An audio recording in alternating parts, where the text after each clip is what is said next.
नमस्कार मित्रांनो, बांधकाम कामगार योजना तर बऱ्याच कामगारांनी सेतू केंद्र सुरू झाले त्यावेळेस ऑनलाईन अर्ज करते वेळेस ऑनलाईन अर्ज असेल, रिन्यूअल असेल किंवा इतर कोणत्या प्रकारचा शैक्षणिक क्लेम असेल तर त्यांचे अर्ज हे मोठ्या प्रमाणात रिजेक्ट करण्यात आले आहेत। तर मग आता हे रिजेक्ट का झाले आहेत किंवा यावर काही उपाययोजना म्हणून काही प्रत्येक व्हिडिओमध्ये बऱ्याच कामगारांनी कमेंट सुद्धा केल्या होत्या की सर आमचे अर्ज मोठ्या प्रमाणात रिजेक्ट होत आहेत, तर यावर काही एखादा पर्याय आणि उपाय सुचवा।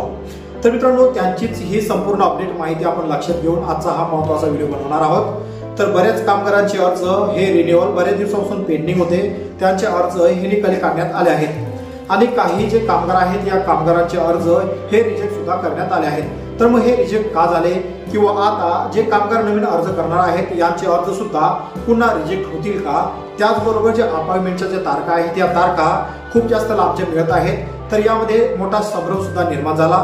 त्यामध्ये कामगारांचा रिन्यूअलचा अर्ज करायचा असेल तर अर्ज करते वेळेस दोन ऑप्शन त्या ठिकाणी दिसत आहेत, एक तालुका ऑफिस आणि एक जिल्हा ऑफिस। तर बऱ्याच कामगारांना हा गैरसमज झाला की आता या दोन्हीपैकी नेमका ऑप्शन आपल्याला निवडायचा कोणता आहे, तर हे ऑप्शन निवडल्यानंतर आपला अर्ज हा लवकर त्या ठिकाणी खारिज केले जाणार आहे। तर मित्रांनो, आजच्या या व्हिडिओमध्ये आपण ही महत्त्वाची अपडेट माहिती पाहणार आहेत। तर नमस्कार मित्रांनो, स्वागत आहे तुमचं खांबे पाटील आपल्या YouTube चॅनलमध्ये।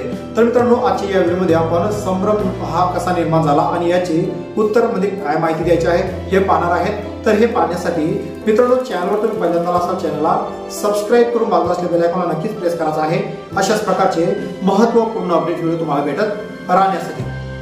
तर मित्रांनो, या अगोदर झालं काय, बऱ्याच कामगारांनी ऑनलाईन अर्ज केले होते तर त्यांचे अर्ज 90 दिवसाचं प्रमाणपत्र हे योग्य नसल्यामुळं किंवा ज्या ग्रामसेवकची त्यांनी सही शिक्का घेतला होता त्यांनी सही शिक्का त्या ठिकाणी व्यवस्थित नसल्यामुळं बऱ्याच कामगारांनी ऑनलाईन सेंटरवर अर्ज केले, तर त्यामध्ये सुद्धा मोठ्या प्रमाणात कॉपी पेस्टचा हा वापर केला जात होता।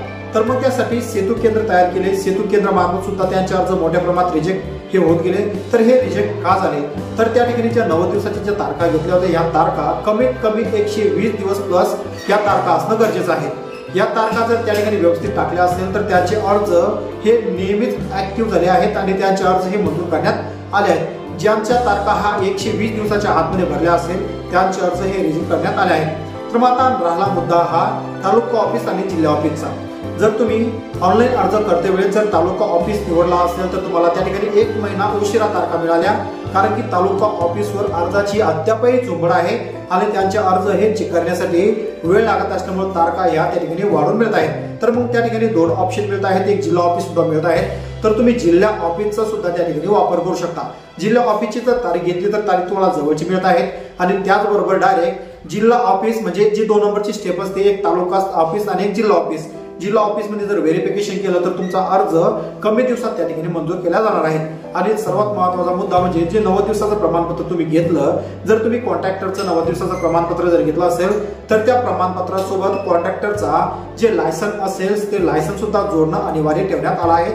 जर लायसन त्या ठिकाणी ठेवलं तर तो अर्ज तुमचा रिजेक्ट होणार नाही किंवा शक्यतो होईपर्यंत तुम्ही ग्रामसेवकचाच अर्ज मित्रांनो त्या ठिकाणी वापरायचा आहे।